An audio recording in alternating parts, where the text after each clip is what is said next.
नमस्कार दोस्तों, गर्मियों का मौसम चल रहा है। अक्सर घर में शरबत आते ही रहते हैं और उन्हीं शरबत की मदद से आज हम बनाएंगे एक ऐसी लाजवाब इंस्टेंट डबल फ्लेवर्ड मिठाई कि जो आप तीज त्योहार पर या छोटे बड़े मौके पर फटाफट बनाएंगे, मेहमानों को खिलाएंगे तो पक्का तारीफ पाएंगे। तरीका ऐसा बताऊंगी परफेक्ट मेज़रमेंट के साथ कि कभी फेल नहीं होगा। जब भी बनाएंगे परफेक्ट ही बनेगी, एक बार में ही अच्छी बन जाएगी। आइए बनाना शुरू करते हैं दोस्तों। जैसे कि आप देख रहे हैं, मैंने लिया है 1 ग्लास दूध। कच्चा हो, उबला हो, फुल फैट हो या लो फैट हो, कोई भी चलेगा। ये ले लिया है परफेक्टली मैंने 300 ml जितना। अब इसको तो डाल दिया मैंने एक पैन में। अब ये पैन जो है उसको हम गर्म करने के लिए गैस पर चढ़ा देंगे।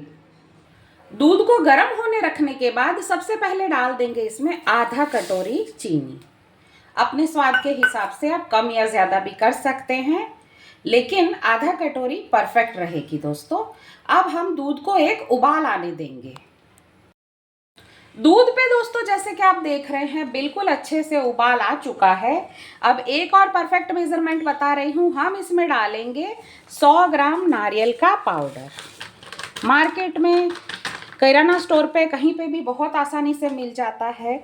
एग्जैक्टली दोस्तों मैंने 100 ग्राम माप के ही तुलवाया हुआ लिया था और वही इसमें डाल दिया है। अब एक बार चम्मच की मदद से उसको अच्छी तरह से मिक्स कर लेंगे। इस वक्त दोस्तों फ्लेम जो है वो थोड़ा हम बिल्कुल लो कर लेंगे। 1 आध मिनट इसको इसी तरह खौलने के लिए छोड़ देंगे। जब 1 आध मिनट तक लो फ्लेम पर नारियल पाउडर जो है वो दूध में अच्छी तरह से खौल जाता है तो दोस्तों हम यहाँ पर डाल देंगे पूरा 200 ग्राम मिल्क पाउडर। बहुत आसानी से सब जगह पर ये मिल जाता है दोस्तों। मेडिकल स्टोर, किराना स्टोर, कहीं पर भी कोई भी कंपनी का आप ले सकते हैं। फ्लेम लो ही रखेंगे और इसको अब तेज़ हाथ रखते हुए अच्छी तरह से आपस में चलाते रहेंगे। गट्ठे ना बने इसके, इस तरह से इसको लो फ्लेम पर ही सबसे पहले तो आपस में बिल्कुल अच्छी तरह से हम मिक्स कर लेंगे। बहुत ही आसानी से ये मिल जाएगा क्योंकि हमने नारियल पाउडर पहले डाल दिया है।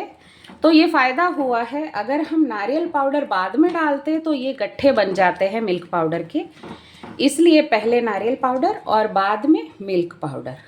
अच्छी तरह से मिश्रण को स्मूथ होने देंगे चलाते हुए। मिश्रण हो जो अच्छी तरह से मिक्स हो चुका है, अब इसमें डाल देंगे हम दोस्तों सिर्फ 1 चम्मच शुद्ध देसी घी। घी डालने के बाद दोस्तों अब हम एक बार अच्छी तरह से मिश्रण को चलाने लग जाएंगे। घी और मिश्रण आपस में अच्छी तरह से मिल जाए और तले से लगे नहीं, उसका ध्यान रखते हुए हम 2 से 3 मिनट इसको चला चला कर अच्छी तरह से पका लेंगे, जब तक कि ये मिश्रण जो है वो गाढ़ा नहीं हो जाता। वैसे तो गाढ़ा ही है, लेकिन हमको इसको थोड़ा सा मावा टेक्सचर देना है। इसके लिए थोड़ा सा फ्लेम बढ़ाकर इसको हम लगातार 2 से 3 मिनट के लिए चला लेंगे। लगातार आंच पर चलाते हुए दोस्तों ये देखिए हमारा मिश्रण जो है वो काफ़ी सारा गाढ़ा हो चुका है। बिल्कुल परफेक्टली हमको जैसा चाहिए वैसा। अब ये ठंडा होने पर और भी गाढ़ा होगा। मतलब ये जो मिश्रण है वो परफेक्ट है। तो फिलहाल अब हम फ्लेम जो है वो ऑफ कर देंगे। मिश्रण जो है दोस्तों जैसे कि आप देख रहे हैं मैंने गैस से नीचे उतार लिया है। अब हमको क्या करना है, अब हमको करने हैं इक्वली इसके 2 पार्ट। सबसे पहले तो ये हो गए। अब उसके बाद अब हम क्या करेंगे, इन दोनों हिस्सों को 2 अलग अलग थाली में डालेंगे और इनको बिल्कुल नॉर्मल टेम्परेचर मतलब रूम टेम्परेचर आने तक ठंडा होने को छोड़ देंगे। अब मिश्रण जो हमने 2 थाली में दोस्तों करके रखा था वो बिल्कुल ही अच्छी तरह से ठंडा हो चुका है। अब यहाँ पर डबल फ्लेवर के लिए दोस्तों जो घर में मौजूद शरबत होते हैं, जिसकी मैंने शुरुआत में आपसे बात की थी, तो मैं यहाँ पर एक में डाल रही हूँ रोज़ सिरप। बड़ी ही आसानी से हम घर में लाते हैं दूध में शरबत में डाल के पीने के लिए। इसके सिवा अगर आप फ्लेवर चेंज करना चाहें तो मैंगो, ऑरेंज, पाइनएप्पल लीची, जो भी आपका मनपसंद फ्लेवर हो वो आप इसमें डाल सकते हैं। अच्छी तरह से चम्मच की मदद से इस मिश्रण को सबसे पहले तो हम मिला लेंगे आपस में। शरबत दोस्तों मैंने मिश्रण में अच्छी तरह से मिला दिया, लेकिन इसको डार्क कलर इफेक्ट देने के लिए मैंने हल्का सा इसमें रेड फूड कलर जो है वो स्प्रिंकल किया है, जिससे कि इसका लुक जो है वो बिल्कुल अट्रैक्टिव हो जाएगा। टोटली ऑप्शनल है, अगर आपकी मर्ज़ी हो तो ही डालें, नहीं तो जैसा है वैसा का वैसा भी चलेगा। अब ये फूड कलर भी मैं सबसे पहले तो इसमें अच्छी तरह से मिक्स कर लेती हूँ। चलो भाई, अच्छी तरह से बड़ी खूबसूरती के साथ एसेंस वाला हमारा जो शरबत था वो और फूड कलर दोनों ही मिल गए हैं इस मिश्रण में। बड़ा ही सुंदर सा लुक आ रहा है इसका देखने में। अब इसको तो दोस्तों हम रख देंगे साइड में फ़िलहाल। और ये ले लिया अब मैंने दूसरा हिस्सा इसका जो हमने बाकी छोड़ दिया था। अब दोस्तों जैसे कि मैंने बोला, अपने मनपसंद कॉम्बिनेशन आप बना सकते हैं इसमें। यहाँ तक कि चॉकलेट और वैनिला भी इसमें आप 2 हिस्सों में कर सकते हैं। मैं इसमें सेकंड फ्लेवर जो है वो डाल रही हूँ दोस्तों पिस्ता का, और साथ ही मैं डाल दे रही हूँ डार्क इफ़ेक्ट के लिए हल्का सा ग्रीन फूड कलर। जैसे कि मैंने बोला ऑप्शनल है, आपकी मर्ज़ी हो तो ही डालें, वरना जो नेचुरल कलर इसका आएगा शरबत डालने के बाद वो भी चलेगा। ये रंग तो हमने इसमें शरबत में मिक्स कर दिया। अब ये सारा मिश्रण जो है वो भी हम अच्छी तरह से मिला लेंगे। चलो भाई, दूसरा रंग भी खूबसूरती से मिक्स हो चुका है। अब हम क्या करेंगे दोस्तों, ये ले लिया मैंने एक चौरस डब्बा, जिसमें मैंने डाल दिया है थोड़ा सा घी। अब इसको हम हाथों की मदद से बिल्कुल अच्छी तरह से सबसे पहले तो ग्रीस कर लेंगे। मैं इसकी बर्फ़ी जमा रही हूँ तो दोस्तों इस तरह से कर रही हूँ। आप चाहें तो इसके रोल बना सकते हैं, छोटे छोटे लड्डू बना सकते हैं, यहाँ तक कि इस आकार के आप मोदक भी बना सकते हैं। अब जैसे ही ये डब्बा जो है जो मैंने पूरा ग्रीस कर लिया है, तो कोई भी एक मिश्रण सबसे पहले हम इसमें सारा का सारा डाल देंगे। मैं दोस्तों यहाँ पर सबसे पहले मैंने ये जो ग्रीन कलर का मिश्रण बनाया था वो ही सारा का सारा सबसे पहले तो इसमें डाल दे रही हूँ। डालने के बाद मिश्रण को अच्छी तरह से इससे हम प्रेस कर लेंगे, कोई एयर बबल ना रहे, और बिल्कुल अच्छी तरह से एक बराबर ये सेट हो जाए। ऐसे जब ये एक कलर अच्छी तरह से डिब्बे पर सेट हो जाता है तो इसी के ऊपर हमने ये जो दूसरा कलर गुलाब वाला मिला के रखा था वो भी सारा का सारा पहले तो दोस्तों इसमें हम डाल देंगे।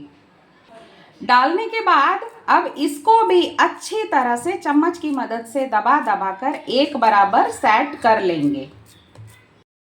दोनों मिश्रण जब डब्बे में अच्छी तरह से सेट हो जाएं दोस्तों, तो लास्ट में गार्निशिंग के लिए हम यूज़ करेंगे बारीक कटी हुई बादाम की कतरन। आप यहाँ पर भी एक्सपेरिमेंट कर सकते हैं, टूटी फ्रूटी डाल सकते हैं, चेरी डाल सकते हैं, पिस्ता डाल सकते हैं, काजू, आपको जो भी पसंद हो वो यहाँ पर आप गार्निशिंग के लिए यूज़ कर सकते हैं। कतरन को छिड़कने बाद एक बार फिर से अच्छी तरह से इसको हम सेट कर लेंगे दबाकर, ताकि बादाम की कतरन जो है वो अच्छी तरह से इसमें चिपक जाए।